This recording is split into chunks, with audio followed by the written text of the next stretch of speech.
নমস্কাৰ বন্ধু বান্ধৱীসকল সকলোকে আমাৰ অন্য এটা ভিডিঅ'লৈ পুনৰবাৰ স্বাগতম জনাইছোঁ। তো এটা যথেষ্ট ভাল খবৰ, যিসকলে নেকি গুৱাহাটীত এটা চাকৰিৰ সন্ধানত আছিলে ইমান দিনে, তো আপোনালোকৰ কাৰণে যথেষ্ট এটা ভাল খবৰ আহিছে, কাৰণ গুৱাহাটীত পুনৰ নতুন পদ মুকলি হৈছে। তো ইয়াত আপোনালোকে প্ৰথমতে চাব পাৰে যে চিকিউৰিটি গাৰ্ডৰ পদ মুকলি হৈছে কিছুমান অফিচত, তাৰপিছত অফিচ ষ্টাফৰ পদ মুকলি হৈছে আৰু কপিষ্টৰ পদ মুকলি হৈছে, তাৰপিছত অফিচ পিয়নৰ পদ মুকলি হৈছে। তো আটাইতকৈ আপোনালোকে ভাল কথা যে কিছুমান চৰকাৰী অফিচত মানে কিছুমান মানুহ লাগে, তো তাৰ জৰিয়তে আপোনালোকে থাৰ্ড পাৰ্টি কিছুমান এজেঞ্চিৰ জৰিয়তে সেইবোৰ পূৰণ কৰিব। যদি আপোনালোকে কিছুমান চৰকাৰী অফিচত কাম কৰিম বুলি ভাবিছে, কপিষ্ট হওক বা কিছুমান অফিচ ষ্টাফৰ পদ হওক, তো আপোনালোকে ভিডিঅ'টো ভালদৰে চাই থাকক, মই জনাই দিম। লগতে ইয়াত আপোনাৰ 8 পাছৰ পৰা আৰম্ভ কৰি আপুনি মানে 12 পাছ, গ্ৰেজুৱেট পাছ সকলোৰ কাৰণে পদ আছে আৰু কোনো ধৰণৰ আপোনালোকৰ এক্সপিৰিয়েঞ্চৰ প্ৰয়োজন নাই। তো আপোনালোকে ইয়াত কিছুমান পদত মানে ডাইৰেক্ট জইনিং হ'ব, যিহেতু ভালেকেইটা এডভাৰ্টাইজমেণ্ট মুকলি হৈছে। তো কিছুমান পদত আপোনালোকে ডাইৰেক্ট জইনিং কৰিব পাৰিব, ডাইৰেক্ট চাকৰি কৰিব পাৰিব, যেনে হওক বাৰকোড স্কেনিং হওক, আপোনাৰ ব্লিংকিট ষ্টাফ, তেনেকুৱা ধৰণৰ পদ আছে। তো আপোনালোকে ইয়াত এপ্লাই কৰিব পাৰিব, সকলোবোৰ ডিটেইলছ মই জনাই দিম। ভিডিঅ'টো ভালদৰে চাই থাকক। তো আহক আমি আজি ভিডিঅ'টো আৰম্ভ কৰোঁ। আৰু এইটো হৈছে প্ৰথম এডভাৰ্টাইজমেণ্টটো। তো আপোনালোকে ভালদৰে ভিডিঅ'টো চাই থাকিব, কাৰণ মই ইয়াত ভালেকেইটামান এডভাৰ্টাইজমেণ্টৰ বিষয়ে আলোচনা কৰিম। আজি হৈছে 22 আগষ্ট তাৰিখ, আৰু 22 আগষ্ট তাৰিখে নতুন ভালেকেইটামান এডভাৰ্টাইজমেণ্ট মুকলি হৈছে। তো আপোনালোকে এটা নহয় এটা মানে এডভাৰ্টাইজমেণ্ট এপ্লাই কৰিব পাৰিব। তো ভিডিঅ'টো ভালদৰে শেষলৈ চাই থাকিব। তো প্ৰথমতে আপোনালোকে চাব পাৰে যে ইয়াত কি কি পদ আছে। যিটো আপোনাৰ প্ৰথম এডভাৰ্টাইজমেণ্টটো, ইয়াত আপোনাৰ অফিচ ষ্টাফৰ পদ আছে, তাৰপিছত চিকিউৰিটি গাৰ্ডৰ পদ আছে, ব্লিংকিট ষ্টাফৰ পদ আছে। দৰমহাটো আপোনাৰ 12,000 টকাৰ পৰা হ'ব, আৰু HS পাছ কৰা হ'ব লাগিব অফিচ ষ্টাফৰ কাৰণে। তাৰপিছত ব্লিংকিট ষ্টাফৰ কাৰণে আপুনি মানে 70,000 টকা পৰ্যন্ত দৰমহা হ'ব, মেট্ৰিক পাছ কৰা হ'ব লাগিব। তাৰপিছত আপোনাৰ চিকিউৰিটি গাৰ্ডৰ কাৰণে 12,000 টকাৰ পৰা 14,000 টকাৰ ভিতৰত হ'ব। ইয়াত আপুনি 8 পাছ কৰা হ'লে এপ্লাই কৰিব পাৰিব। তাৰপিছত ছুপাৰভাইজাৰৰ পদ আছে, ইয়াত আপুনি 20,000 টকা পৰ্যন্ত মাহিলী দৰমহা হ'ব। ইয়াত আপুনি SSLC পাছ কৰা হ'ব লাগিব। আৰু বাৰকোড স্কেনিং আৰু পেকেজিং, এইকেইটা মানে পদৰ কাৰণে আপুনি 8 পাছ নাইবা আপুনি 5th পাছ কৰা হ'লেও আপুনি মানে 5ম শ্ৰেণী পাছ কৰা হ'লে এপ্লাই কৰিব পাৰিব। দৰমহাটো আপোনাৰ 15,000 টকাৰ পৰা 17,000 টকাৰ ভিতৰত আপোনাৰ দৰমহাটো হ'ব মাহিলী। তাৰপিছত ইয়াত এপ্লাই কৰিবলৈ আপোনালোকে কি কৰিব লাগিব। প্ৰথমতে আপোনালোকে চাব পাৰে যে বয়সটো 18 পৰা 55 বছৰৰ ভিতৰত মানে আপোনালোকে এপ্লাই কৰিব লাগিব। তাৰপিছত PF আৰু ESI সুবিধা থাকিব। মেইলৰ কাৰণে আপোনাৰ থকা খোৱাৰ সুবিধা থাকিব, কিন্তু পদকেইটা আপোনাৰ পেকেজিং, স্কেনিং আৰু ছুপাৰভাইজাৰৰ পদৰ কাৰণে থকা খোৱাৰ সুবিধা থাকিব, আৰু মহিলাৰ কাৰণে ভাড়া ৰুম ঠিক কৰি দিয়া হ'ব। তো আপোনালোকে এটা কথা মন কৰিব যে কিছুমান যিমান চৰকাৰী হওক মানে বেচৰকাৰী হওক, কিছুমান পদৰ কাৰণে মানে চৰকাৰে ডাইৰেক্ট নিযুক্তি নিদিয়ে, কিছুমান থাৰ্ড পাৰ্টি এপৰ মানে এজেঞ্চিৰ দ্বাৰা তেওঁলোকে নিযুক্তি দিয়ে। তো মই পিছৰ ফালে আপোনালোকক জনাই দিম, পিছৰ ফালে ভালেকেইটা এডভাৰ্টাইজমেণ্ট আছে।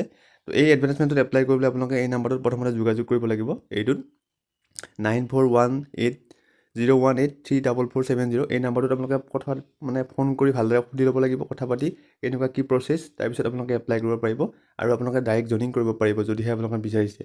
তো এইবাৰ আহিছোঁ আমি যিটো মানে নেক্সট এডভাৰ্টাইজমেণ্টলৈ। তো আপোনালোকে ইয়াত চাব পাৰে, আৰু নেক্সট এডভাৰ্টাইজমেণ্ট আছে আপোনাৰ কি চাব পাৰে। প্ৰথমতে আপোনাৰ আছে ছিনিয়ৰ মেনেজাৰ ফ্ৰণ্ট অফিচ।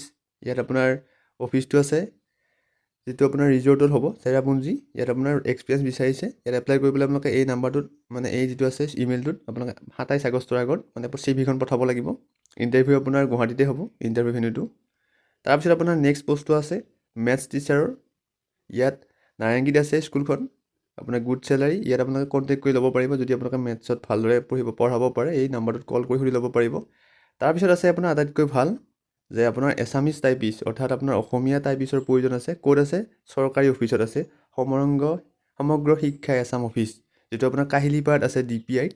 এইটো সমগ্ৰ শিক্ষা এছাম অফিচ DPI কাহিলীপাৰাত মানে টাইপিছৰ প্ৰয়োজন হৈছে।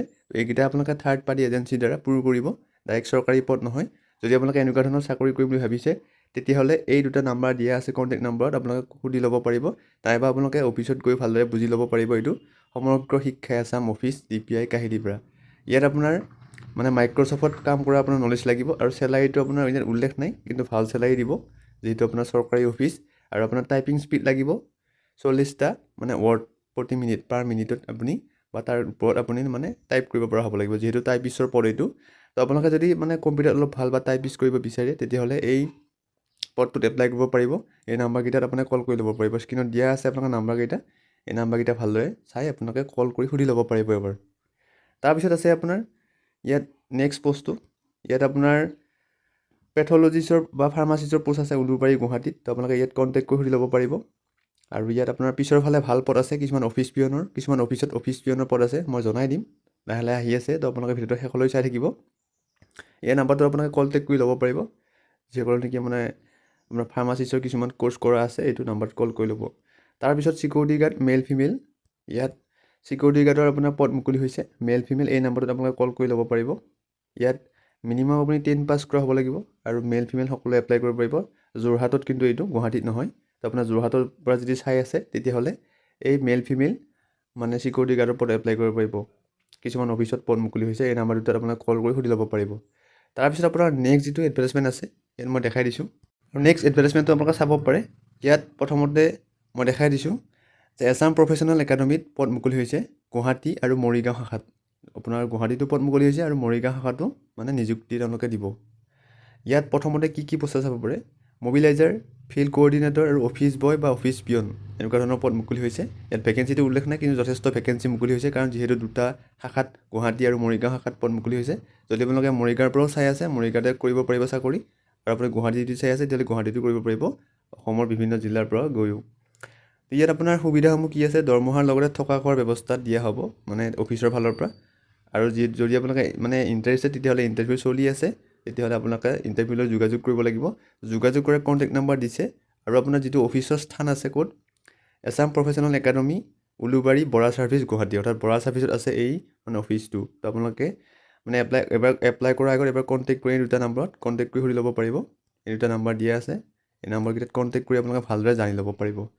তো আপোনালোকে যদি ভিডিঅ'টো শেষলৈ চালে তেতিয়াহ'লে ভালদৰে গম পাব যে সকলো ধৰণৰ পদ আছে। আৰু আমি এনেকুৱা ধৰণৰ মানে প্ৰাইভেটে হওক বা চৰকাৰী হওক আপোনালোকৰ কাৰণে লৈ আহিম। তো আপোনালোকে ভিডিঅ'টো শেষলৈ চাই থাকিব লাগিব, কাৰণ এটা নহয় এটা পদত আপোনালোকে এপ্লাই কৰিব পাৰিবই। আৰু আপোনালোকে মানে এটা কথা মন কৰিব যে কিছুমান প্ৰাইভেট চাকৰি আছে বা কিছুমান চৰকাৰী অফিচতো মানে কিছুমান থাৰ্ড পাৰ্টি এজেঞ্চিৰ দ্বাৰাহে কিছুমান পদ পূৰ কৰা হয়। তো আপোনালোকে সেইটো কথা মন কৰিব যে চৰকাৰে কিছুমান পদ বা অফিচৰ পৰা কিছুমান পদ নিদিয়ে।